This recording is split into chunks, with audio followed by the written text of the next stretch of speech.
Well, good evening. This is Hound Dog Steve coming to you on the 1st of April, April Fool's Day, but let me tell you, this is no joke.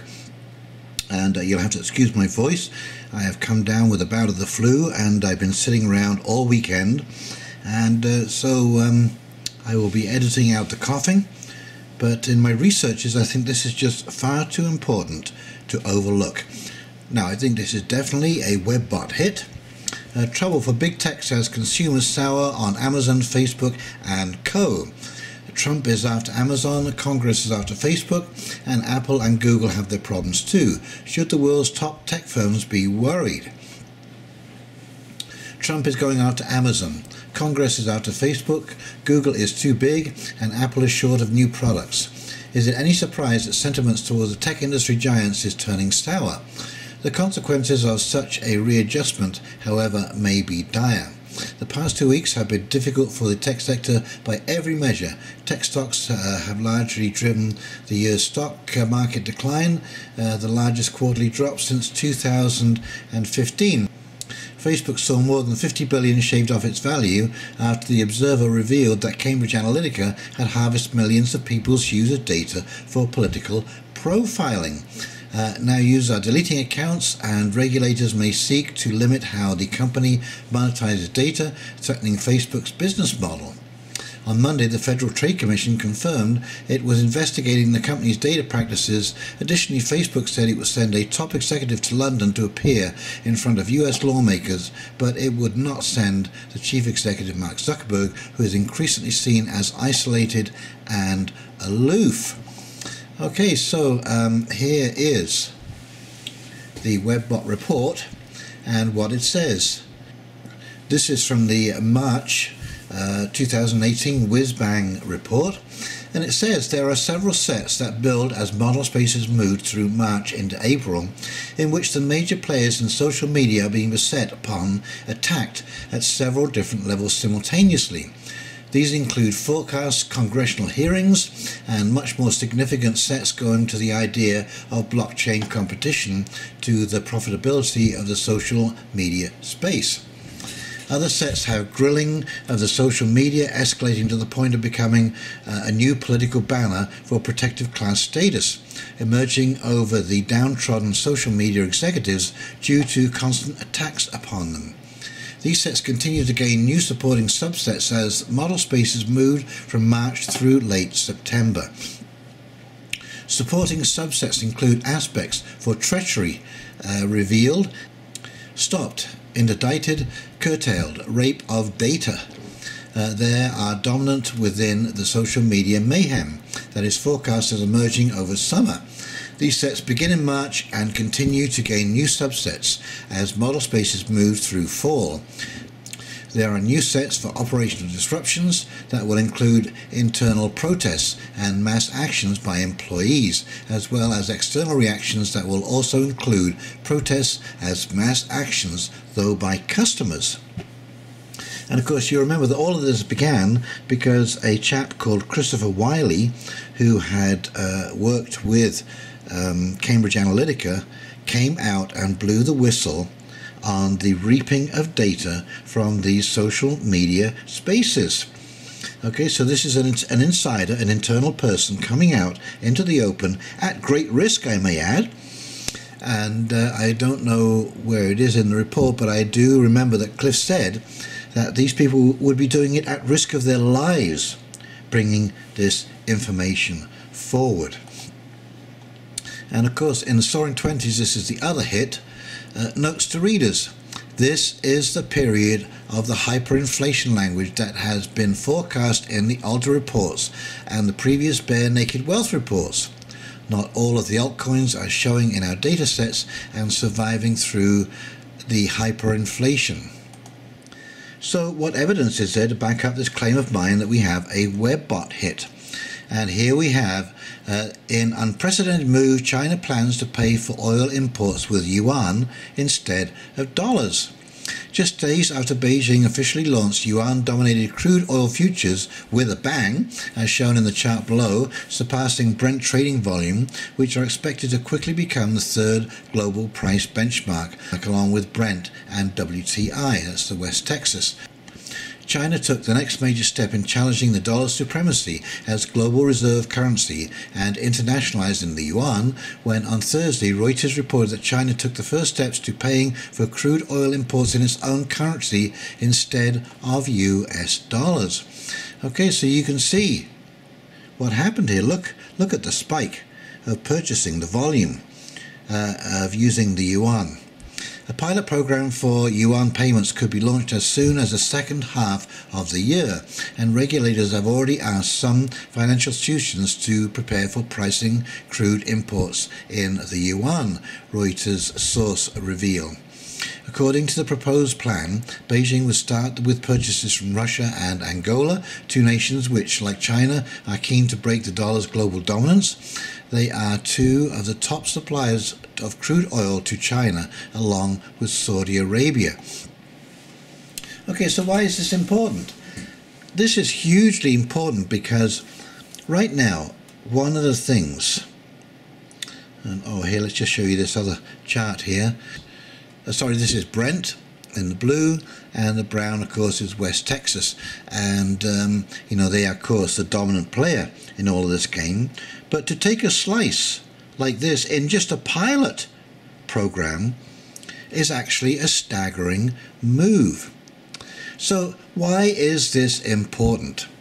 It's important because the petrodollar has had absolute dominance in the world basically since, at least the 1940s, if not before that. And because of that simple fact, every country in the world which uses oil, which is every country in the world, had to have an incredible amount of dollar reserves to pay for energy. So this is one of the ways that America has avoided hyperinflation, is that it has managed to offshore an awful lot of its printing of currency, because that dollar reserve that each country has to hold basically sits in a vault somewhere, and it's really only used for the purchasing of energy. So they have to have that basically deadwood of dollar reserve to cover their energy resource purchases. And so that absorbs an awful lot of potential inflation that would be happening if those dollars were on the loose and in the open market. And so with moving to the yuan, that means that an awful lot of these US dollars are going to be freed up as countries get rid of their dollar reserves and trade them in for something else like the yuan, or for actually anything they can purchase that has some kind of tangible value, because the US dollar, to all intents and purposes, has no value. And friends, let me tell you, we have been fooling ourselves for an awful long time because debts have become assets, assets have become debts, which have been reconverted into assets again. There is so much corruption and collusion taking place in the banking institutions. It is unbelievable. This is creating all the inflation that we are going through. And here is another chart. This is a very interesting. This is another extreme warning sign. Okay, so firstly we have the repatriation potentially of many US dollars. But here, this is the Fed report, and we go right the way up to 2018. Okay, you can see. And this is a 2007-2008 drop right here. Okay, this is the mortgage crisis unfolding. Well, since then, the Fed has had QE1, QE2, QE3. Okay, so here is a close-up of that chart, and you can see how precipitously this has fallen off a cliff. This is absolutely straight down. There is no lending taking place within the interbank lending area. This means the banks are not lending to each other, and that is huge. And as I said, you can see all these dips down. These are all some kind of attempt at QE, these little upsurges here and here, all the way down. And here is the point where they could finally no longer sustain any credibility whatsoever. And so this is a very ominous sign indeed. I think it is part of the Webbot report. I think this is a precursor of hyperinflation. So please, all of you, pay attention to this and look out and take care of your money. And of course, I think this is one of the things that is going to precede this super rocketing of cryptocurrencies.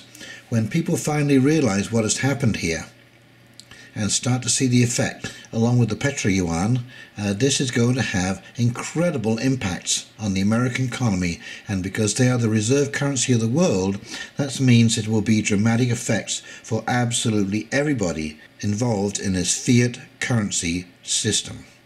And here's another little chart that I found here. This is kind of interesting. This is the fraction of assets of domestically chartered commercial banks funded by interbank loans and by deposits percent, 1990 to 2017. And so interbank loans in the red, they are dropping, of course, as we saw in the other one, but the deposits are increasing. And again, I think this reflects what I said before, is that we reach a point in that bathtub full of principal where all of the money ends up in the bank's vault and all of the debt ends up in the public.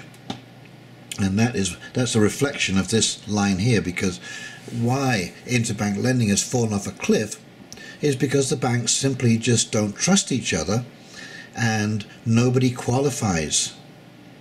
Nobody is so secure or sound in their asset backing, because everybody knows that all of these assets are based on debt. So, because they can't get the money out of the door to create loans, the deposits are increasing at an unprecedented rate, almost at an equal rate. You know, it's kind of interesting, they're almost equal there.